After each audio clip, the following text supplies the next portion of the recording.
Bună ziua, oameni buni, bună seara, oameni buni, eu sunt Alex Ungureanu și pentru că azi e 8 martie căutăm poezii despre mama. E Women's Day, cadou de 8 martie.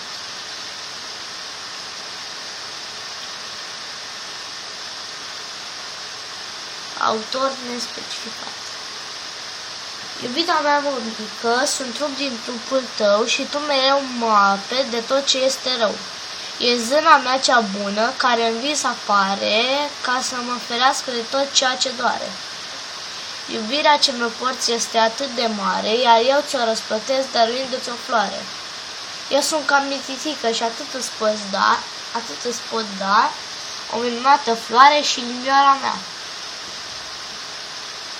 Nu a fost idee bună să încep episodul ăsta.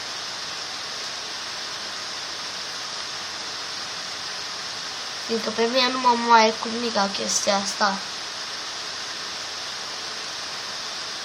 Auzi, nu era autor nespecificat, Ioana N95.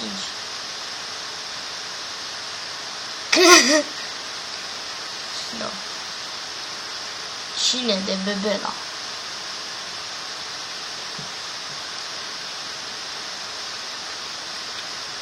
Cine vă îngrijește, cine vă iubește, zi de zi muncește pentru a vă crește. Ne dăm seama, este mama. De sunteți vreodată triști sau supărați, cine vă sărută ochii înlăcrimați. Ne dăm seama, este mama. Basme minunate, cine povestește, jucării frumoase, cine dăruiește. Ne dăm seama, este mama.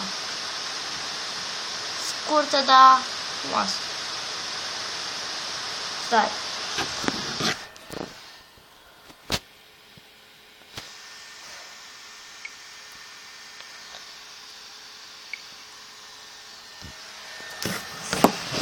Scuzați.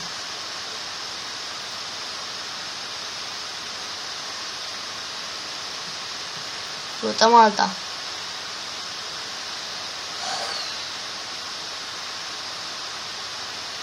Băi, așa o lingușeală, 8 martie, nu-i ca pe vreme.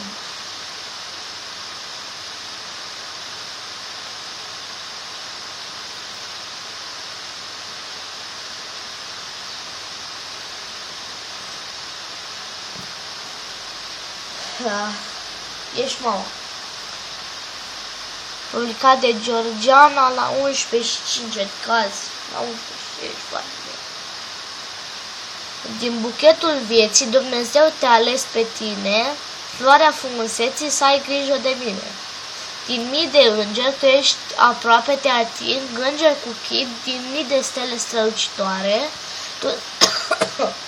tu strălucești cel mai tare. Tu ești oceanul de dragoste în care m-aș cufunda tot mai adânc. Mamă, ești tu cu continuul drum, plin cu cei mai buni. Dar greșeli de ortografie mi-ar fi rușine să-l postez.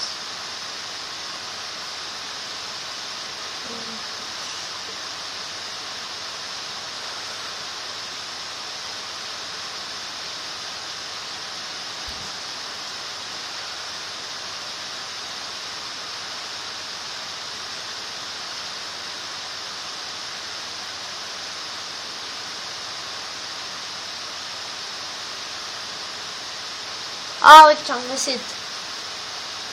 Femeia de flic de la Radio